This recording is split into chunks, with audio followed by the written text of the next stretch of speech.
What's up, everybody? Suburban Legend here. Super fast mode right on the get-go. Trying to speed up this gameplay a little bit. It's about 10 minutes long, so I tried my best to cut it down a little bit.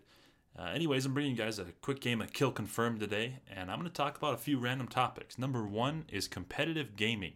The Call of Duty Esports Championship, or whatever it's called, is going on today. It started yesterday, it goes today, and also through Sunday. So if any of you guys are interested in taking a look at this game, they're streaming online on Twitch TV.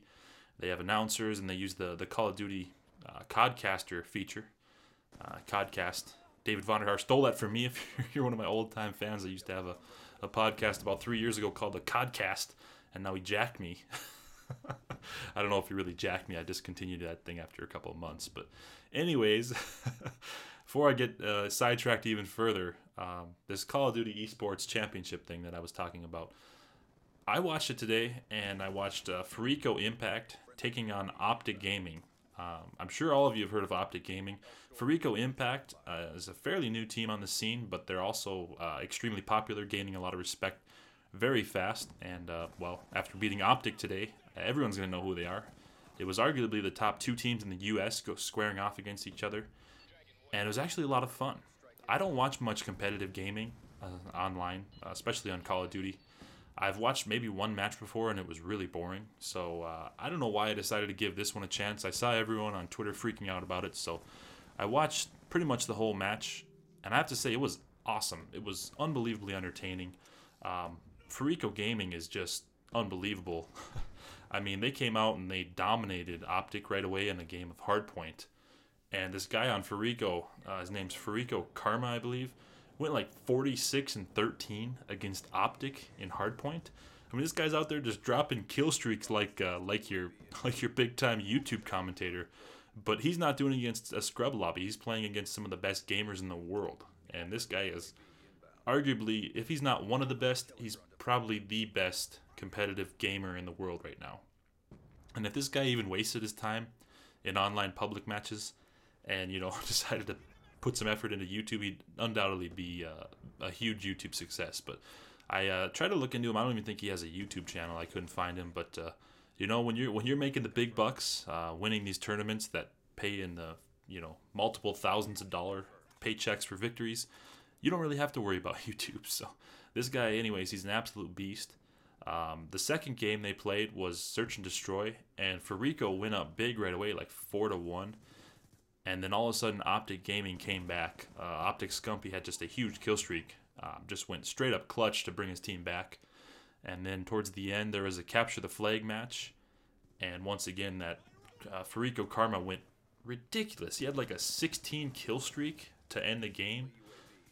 Just really came up clutch. That one actually went into overtime and gave them a one-game lead, and they ultimately ended up taking care of Optic later on. But like I said, it was actually a lot of fun to watch. So if you've tried watching before, or you never have and want to give it a try, I'll leave a link in the description to the live stream, and just check it out. I think you might enjoy it if you give it a chance. So that was the first thing I wanted to talk about. The second thing is there's all this attention in the media and the news being given to the Rutgers basketball coach being fired. I'm sure some of you have heard of this. If you haven't, basically what happened is there's a videotape of a practice, or a few practices that happened several months back, of the Rutgers basketball coach basically just physically abusing his players during practice, throwing basketballs off of them, kicking basketballs across the court, shoving players. And the worst part, and the reason I believe he got fired, was there's an audio attached to this recording as well, that you can hear him calling his players, basically calling them gay and things like that, screaming at them, calling them fairies, whatever, effing fairies. And, no disrespect here, but honestly, that's what happens in college basketball.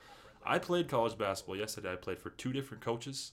One coach my freshman year, he got fired after my freshman year, and then a new coach came in and replaced him for my following 3 years. And if you guys don't think stuff like this happens in almost every college basketball team across the country, you guys are sadly mistaken.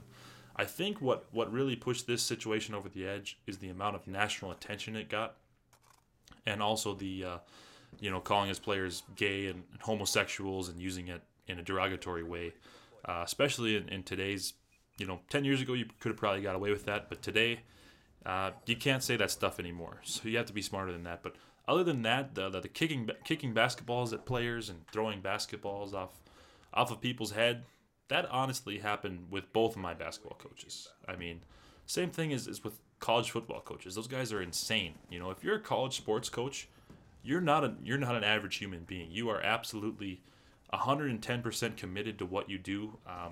These college coaches are very, very intense people, and a lot of them also have backgrounds in psychology or have taken some classes, and they know that sometimes you can't just be an average coach. You have to go above and beyond. You have to do things out of the ordinary. My second college coach would even just blow up at us for no reason, even if we were having a great practice. Every week or so he would just absolutely come uncorked and just chew the shit out of us. Sometimes we deserved it, sometimes it was for no reason. But basically what he wants to do is to always keep you on your toes and keep you improving and ultimately becoming a better basketball player. So if you think stuff like this doesn't happen, man, I've had basketballs thrown at my face so many times. There's a drill a lot of colleges run when you're playing defensive shell and you're in help side defense. Uh, the focus of college basketball is always have one eye on your defender and one eye on the ball. Kind of be looking in between and keep an eye on everything out of the corner of your eyes. So in this one particular drill, there'd be 3 or 4 coaches that would all have basketballs, and if you ever turned your head and they knew that you weren't looking at the guy with the basketball, you were staring at the guy you were guarding, they would rifle a basketball off the back of your head as hard as they possibly could. Yes, it hurts. Yes, it's not fun, but it'll teach you a lesson and it'll teach you to play proper defense. Just a word on that. It happens all across the country. It wasn't that bad. I think the main thing was the verbal abuse, what kind of pushed him over the edge and got him fired. So, yeah, that was kill confirmed, and we'll talk to you guys next time.